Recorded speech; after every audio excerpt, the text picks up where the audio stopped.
A Jovem Pan João Pessoa entrevista a candidata à vice-presidência Mara Gabrilli, do PSDB. A senadora integra a chapa de Simone Tebet, do MDB, à presidência. Candidata, bom dia. Pela primeira vez desde a redemocratização, o PSDB não está na cabeça de chapa de uma eleição presidencial. A senhora acredita que existe uma crise dentro do partido, se isso pode fragilizar a legenda na visão dos eleitores? Olha, Denison, eu acredito que todos os partidos passam por crises. E a gente teve todo um processo que foi complexo, de prévias, de escolha de candidatos. Enquanto isso acontecia, a Simone Tebet também estava lá lutando para conseguir a legenda para ser candidata do MDB. E pela primeira vez o PSDB não tem cabeça de chapa para uma eleição presidencial, mas pela primeira vez na história do PSDB, ele indicou uma mulher para ser vice numa chapa, e pela primeira vez a gente tem uma chapa totalmente feminina. E o PSDB ainda foi mais ousado, indicou uma mulher tetraplégica. Então, eu acho que se, por um lado, a gente não veio nessa eleição com uma cabeça de chapa tucana, mas eu estou aqui representando o PSDB e representando o PSDB Mulher, que vem fazendo um trabalho extraordinário de qualificar mulheres, de fazer cartilhas para as mulheres, preparando essas mulheres, dando curso de liderança para elas. A gente está formando mulheres para poder futuramente ter mais mulheres representando as mulheres no parlamento e os homens também. Mas hoje nossa representatividade ainda é muito pequena, né? A gente não chega a 15% de mulheres dentro do Congresso Nacional.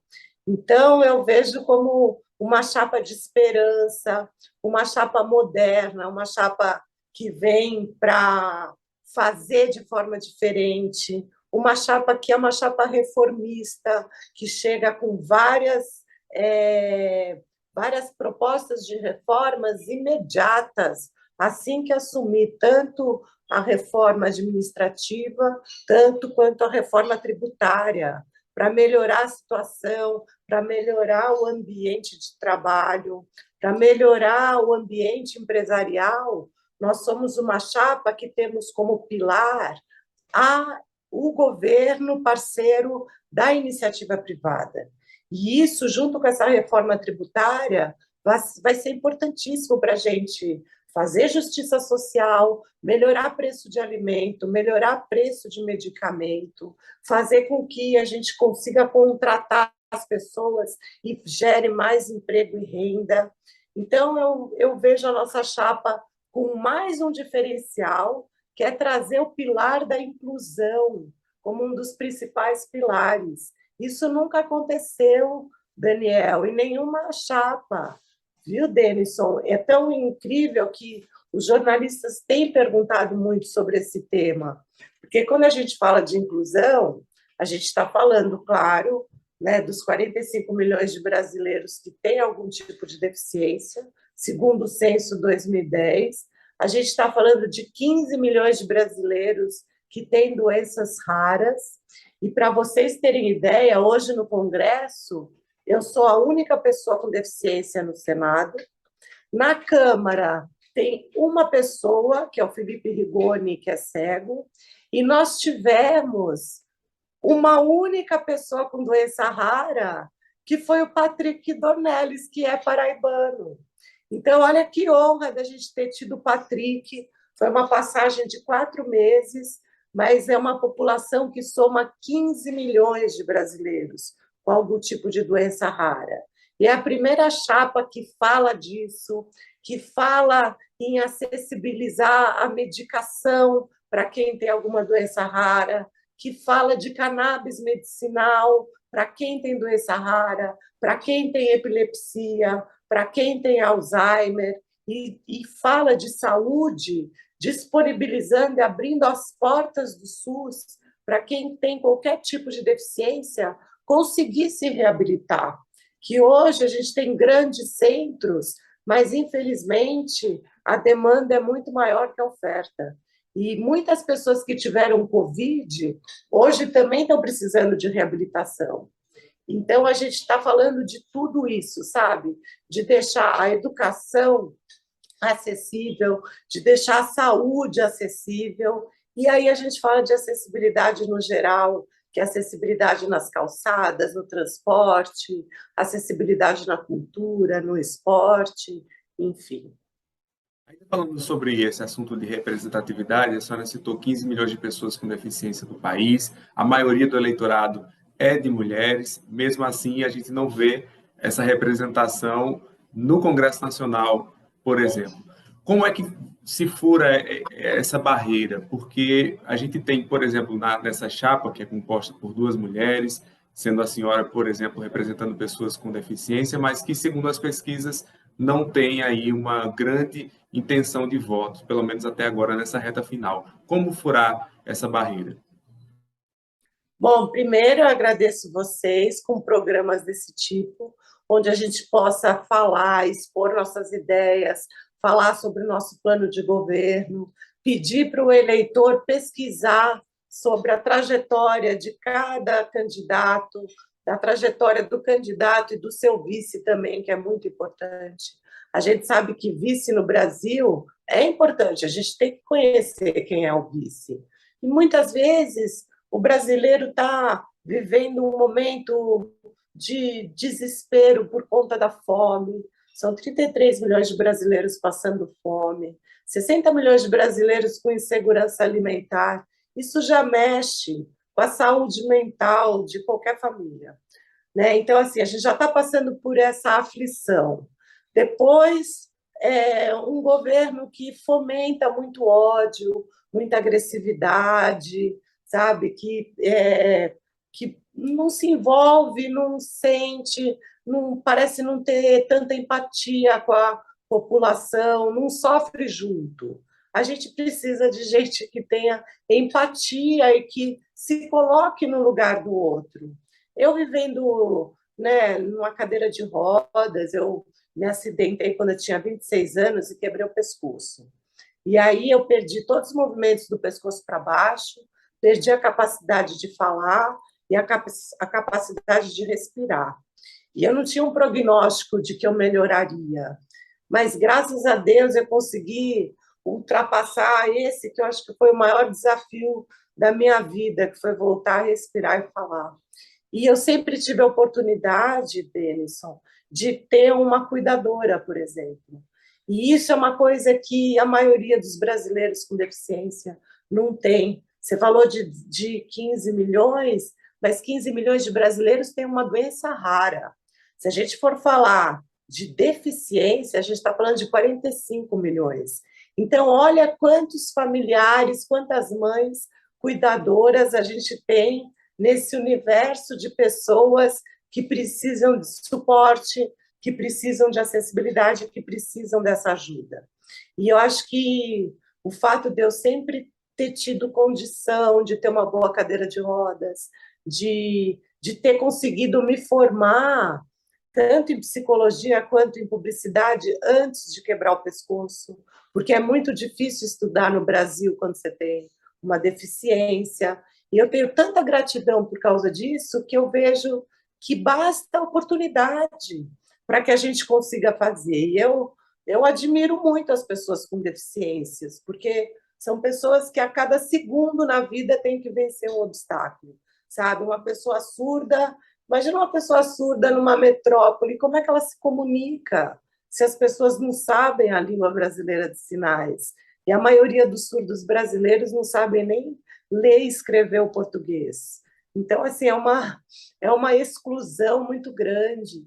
Imagina para um cego, puxa, na semana retrasada, a minha assessora cega, e eu tenho todas as deficiências no meu gabinete, ela caiu no trilho do metrô. E o metrô passou, e graças a Deus ela está viva, foi um milagre. E isso aconteceu por um puro deslize. Então, são pessoas que realmente precisam de um certo apoio e que com isso, elas passam a ter menos deficiência.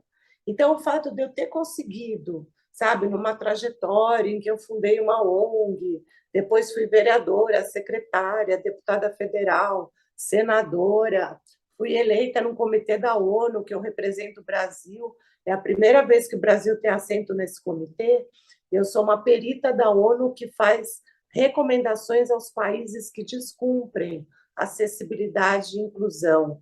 Então, o fato de eu ter chegado aqui foi porque eu tive oportunidade e mostra que a pessoa com deficiência pode estar onde ela quiser se ela tiver oportunidade.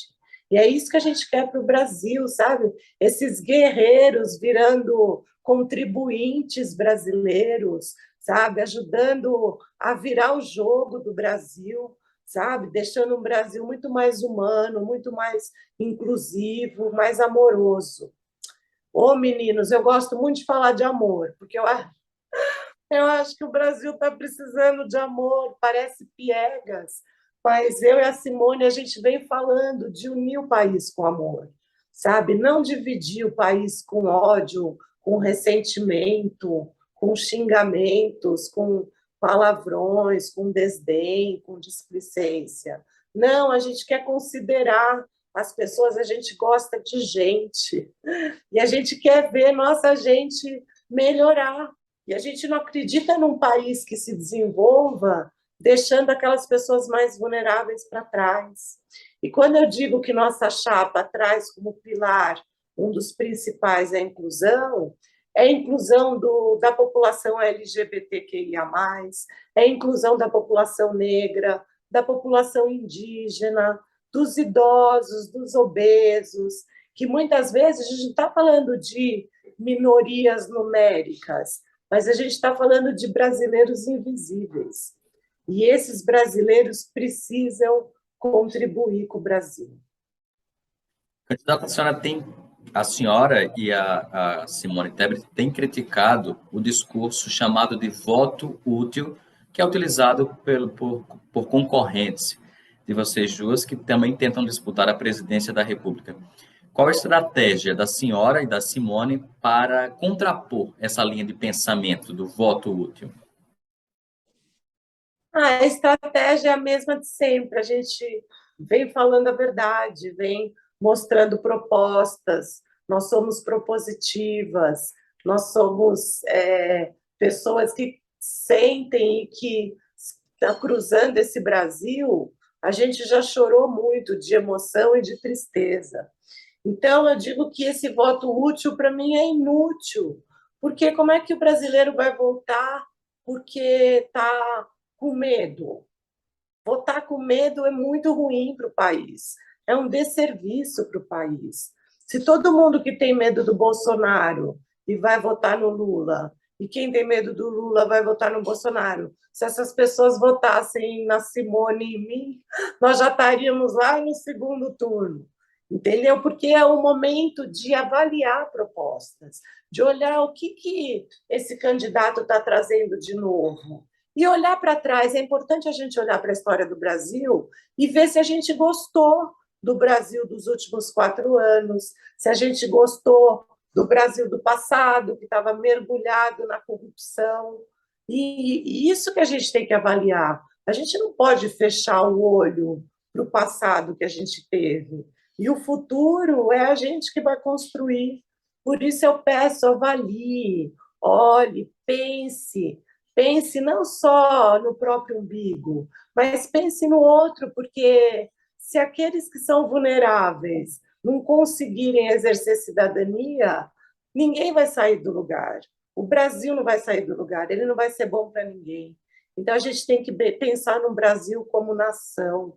A gente precisa ter mais senso de cidadania mesmo, de exercício da cidadania, que é quando a gente investe na nossa cidade, sabe? Com as nossas ideias, com as nossas propostas, com a nossa massa crítica. E a gente não está fazendo isso. A gente está votando por medo, está votando no menos pior. E isso não é a cara do Brasil. O Brasil é a cara do que é melhor, do que é decente, do que é acolhedor e do que tem amor. Renato, um dos temas que tem sido colocados quando adversários vão atacar a chapa composta pela senhora e por Simone Tebet é a questão do orçamento secreto, que é criticado por Simone Tebet, mas houve indicações de sua parte, por exemplo, dessas emendas de relator, né? Apesar de ter publicizado isso, dado transparência a essas indicações, o modelo é muito contestado, a forma como o orçamento no Brasil está sendo conduzido. O que é que a senhora defende como proposta de mudança em relação ao que está posto hoje? Olha, Daniel, quando eu recebi recurso desse orçamento, que ele não chamava orçamento secreto, era simplesmente orçamento do relator. Eu recebi, foi menos de 20 bilhões, e eu distribuí totalmente para a saúde, no momento que a gente estava vivendo uma pandemia, em que as santas casas estavam quebrando, os hospitais filantrópicos estavam numa situação que não estava mais conseguindo atender os pacientes de Covid, tantos hospitais no interior. E assim, eu sempre destinei emenda, publicizando a emenda, ligando para o prefeito, falando: vai chegar o recurso, é para tal lugar. Então, eu sempre fiz o trabalho de forma limpa, transparente e decente. O problema é que ele foi tomando uma proporção de valores e uma proporção de não virou equânime, deixou de ser equânime. Não são todos que podem receber algum recurso, são só alguns. Então, virou algo muito esquisito, porque os valores cresceram, as pessoas, os parlamentares não precisavam dizer onde colocavam, e eram escolhidos parlamentares que iam receber.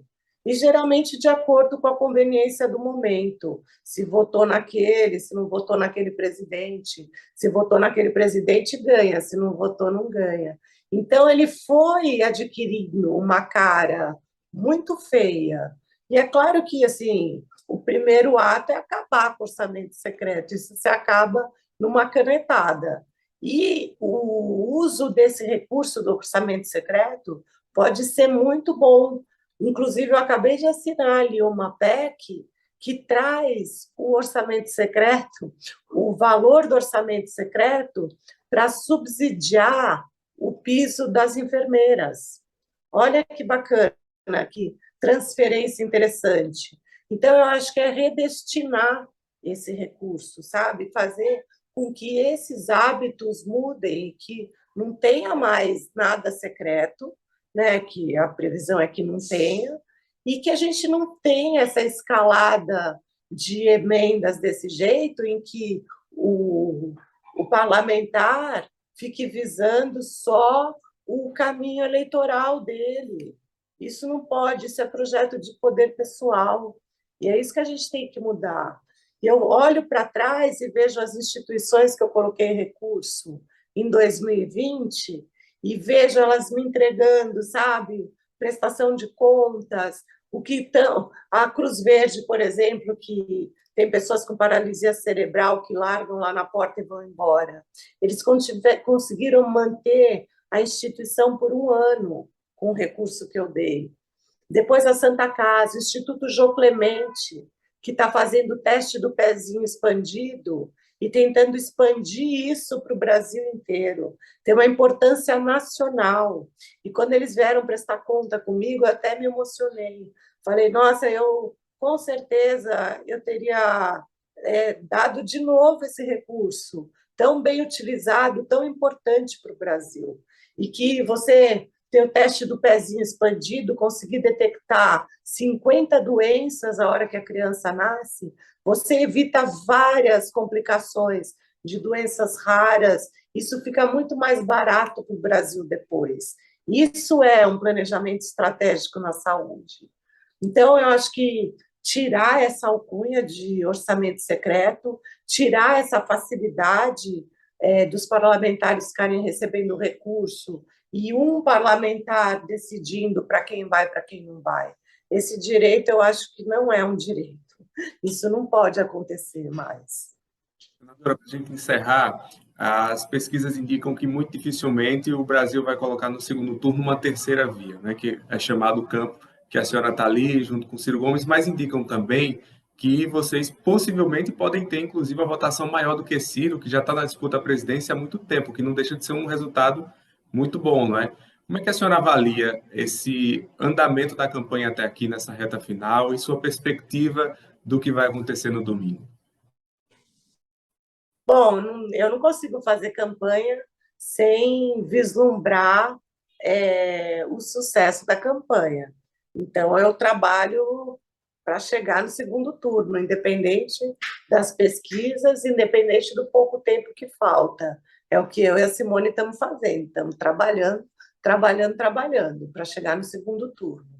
E tudo pode acontecer nesses dias. Eu acho que a nossa caminhada, a nossa trajetória, ela foi muito importante para o Brasil, porque trouxe duas mulheres, ainda com uma mulher tetraplégica na chapa. Isso assim vem sendo muito aceito pelas pessoas, a gente vê na rua, a gente vê nos comentários, e a gente ofereceu uma nova via, uma estrada de esperança para o povo brasileiro. E por mais que esteja essa polarização e as pessoas, infelizmente, votando no menos pior, mas elas sabem que tem ali duas mulheres que são ficha limpa e que estão trabalhando com devoção ao país, com um olhar feminino, um olhar que a gente sabe que a mulher tem um olhar visceral para quando ela olha para o outro, pelo fato dela conseguir gerar um ser humano. E ela consegue ter essa ligação visceral com a coisa pública.